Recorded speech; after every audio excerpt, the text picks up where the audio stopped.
हमीरपुर जिला कांग्रेस कमेटी की बैठक का आयोजन सर्वहित सुधार सभा भवन में किया गया, जिसमें बतौर मुख्य अतिथि कांग्रेस पार्टी के हमीरपुर लोकसभा प्रभारी पूर्व मंत्री अनीश अहमद ने शिरकत की। इस अवसर पर जिला ऊना से सतपाल रायजादा, जिला कांग्रेस अध्यक्ष सुमन भारती, प्रवक्ता रोहित शर्मा, नरेश ठाकुर के अलावा काफी संख्या में कार्यकारिणी सदस्य मौजूद रहे। बैठक के दौरान लोकसभा चुनावों को लेकर रूपरेखा तय की गई, तो होने वाले उपचुनावों में भी एकजुट होकर काम करने के लिए आह्वान किया गया।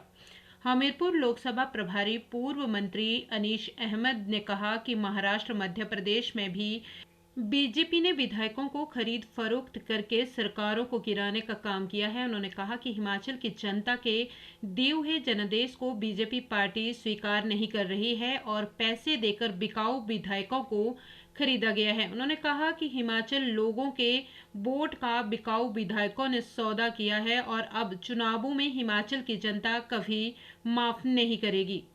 हमारी 2 टिकट हो गई है और आज हमारे चीफ मिनिस्टर साहब सुखविंदर सिंह ठाकुर साहब आज दिल्ली गए हैं। राजीव शुक्ला जी रायपुर और छत्तीसगढ़ के दौरे पे थे, मुंबई के दौरे पे थे।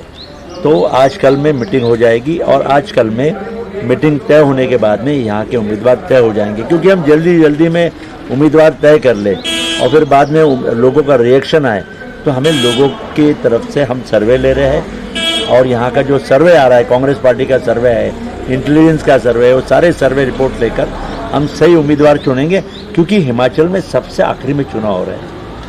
देखिए, ये जो इलेक्शन कमीशन है, उन्होंने कभी भी 7 फेज में इलेक्शन नहीं कराया। ये देश के इतिहास में पहली बार इतना लंबा चुनाव हो रहा है। इसमें देश को बहुत ज़्यादा खर्चा होगा, इलेक्शन कमीशन का बहुत ज़्यादा खर्चा होगा, हम जो टैक्सेस पे कर रहे हैं उसका खर्चा होगा।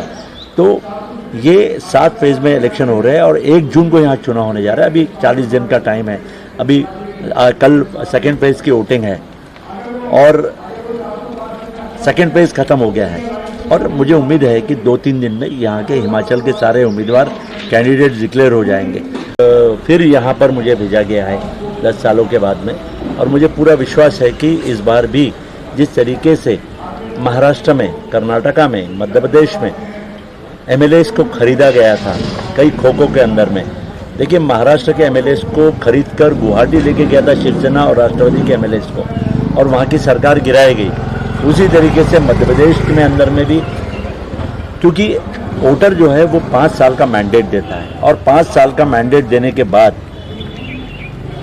हिमाचल के अंदर में 5 साल का मैंडेट, हिमाचली ने 5 साल के लिए किसी को चुन के दिया है, लेकिन हिमाचल का मैंडेट मानने के लिए तैयार नहीं है भारतीय जनता पार्टी, और उसके विरोध में इन्होंने यहाँ के कुछ लोगों को, लालची लोगों को पैसा देकर, खोके देकर यहाँ से स्टेट के बाहर लेकर गए, उनसे सौदा किया। और ये सौदा जो विधायक बिके हैं वो खुद बिके हैं और उनको वोट हिमाचली के लोगों ने दिया था। उन्होंने उनके वोट का सौदा करके वो बीजेपी में बिके हैं, तो हिमाचल की जनता उसे माफ़ नहीं करेगी, हिमाचल की जनता उन्हें कभी माफ़ नहीं करेगी। देखिए, मुझे लगता है कि सुखविंदर सिंह ठाकुर साहब जो है ये हमीरपुर के हैं। आप हमीरपुर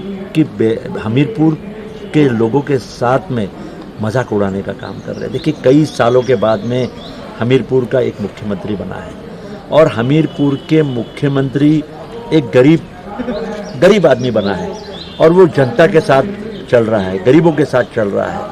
उसे बदलने के लिए आपने करोड़ों रुपए खर्चा किया है और कुछ विधायकों को खरीदकर बीजेपी में लेने का काम किया है। तो इससे समझ में आ रहा है कि कौन बौखला गया है। आप जो महाराष्ट्र में किया वो हिमाचल में किया, जो कर्नाटका में किया जो हिमाचल में किया, तो आप सबको मालूम है हिमाचल की जनता इसका जवाब हिमाचल की जनता जरूर देगी।